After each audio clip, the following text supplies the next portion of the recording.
आपका JTV भारत में मैं आपके साथ शिवानी और साथ ही देश दुनिया की तमाम खबरों को देखने के लिए हमारे चैनल को सब्सक्राइब करें JTV भारत।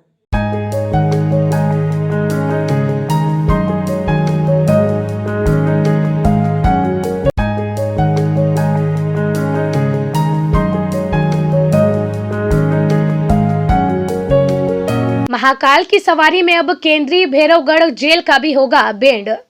सावन माह में निकलने वाली बाबा महाकाल की सवारी में अब केंद्रीय जेल भैरवगढ़ का भी बैंड शामिल होगा, जिसमें जेल के कैदी ही बैंड बजाकर बाबा की सवारी में भक्ति धुन पर श्रद्धालुओं को मनमोहित करेंगे। इसकी घोषणा उच्च शिक्षा मंत्री मोहन यादव ने रविवार को जेल में घोषणा की है। कार्यक्रम में विधायक पारस जैन भी शामिल थे, जिन्होंने जेल में ही बंदी महिलाओं के बच्चों के लिए झूला घर, बंदी प्रतीक्षालय, ई रिक्शा और बच्चों के लिए विद्याशाला का शुभारंभ किया। कार्यक्रम के दौरान बंदी महिलाओं को भी संबोधित करते हुए महिलाओं को आने वाले महिला दिवस की अग्रिम बधाई दी।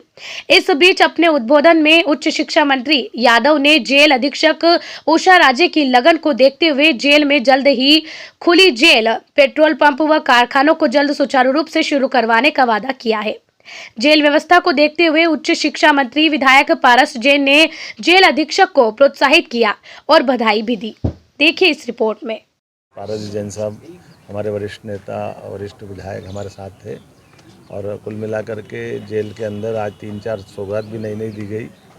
मुझे इस बात की प्रसन्नता है कि एक तरह से जीरो बजट में कई सारे काम किए गए। जेल का परिसर बहुत सुंदर किया गया, अलग अलग कलाकृतियों के माध्यम से बाहर बंदियों के परिजन आए तो उनको छाया का शेड और व्यवस्था की गई। इसी प्रकार से अंदर के लिए भी जेल के अंदर हमारे पास में जो अंदर के प्रबंधन है, जिसमें पाठशाला है, फर्नीचर के लिए बनाने की व्यवस्था है, अंदर का सारा व्यवस्था जो एक जेल के परिवार के रूप में होना चाहिए, उज्जैन की गरिमा के हिसाब से पाया गया है। माननीय पारस जी भाई साहब ने भी इस चीज़ को देखा है, भोजन की थाली वगैरह भी चेक की है। कुल मिलाकर के जैसा एक परिवार का वातावरण होना चाहिए, जो प्रबंधन होना चाहिए, वो हम आशा के अनुकूल पाते हैं और उम्मीद करते हैं कि ये व्यवस्था बनी रहेगी।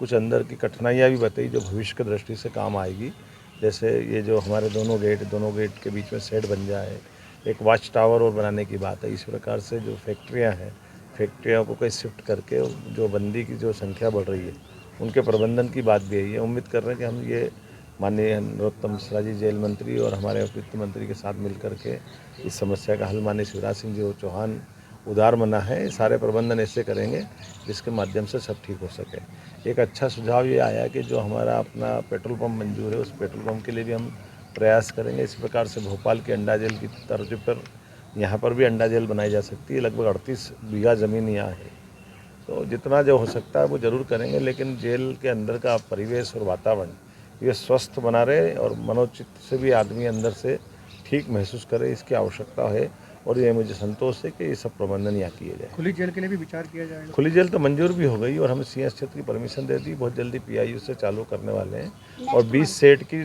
2 मंजिला अगले महीने इसका भूमि पूजन माननीय पारस जी हम लोग किसको करने वाले।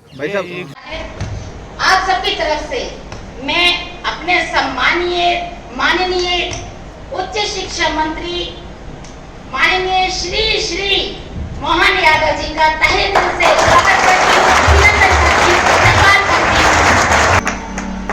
मैं जब से यहाँ ज्वाइन किया, मैंने तब से मुझे आप लोगों का आशीर्वाद मिलता रहा है।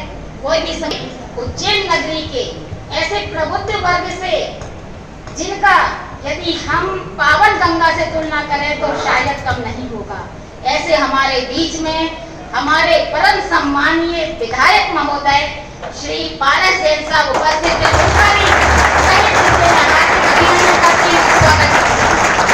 के लिए, आपके बीच में उपस्थित होने के लिए, आपको सही मार्गदर्शन देने के लिए, आपकी समस्याओं का हल करने के लिए सिर्फ एक बार आग्रह करने पर उपस्थित हुए।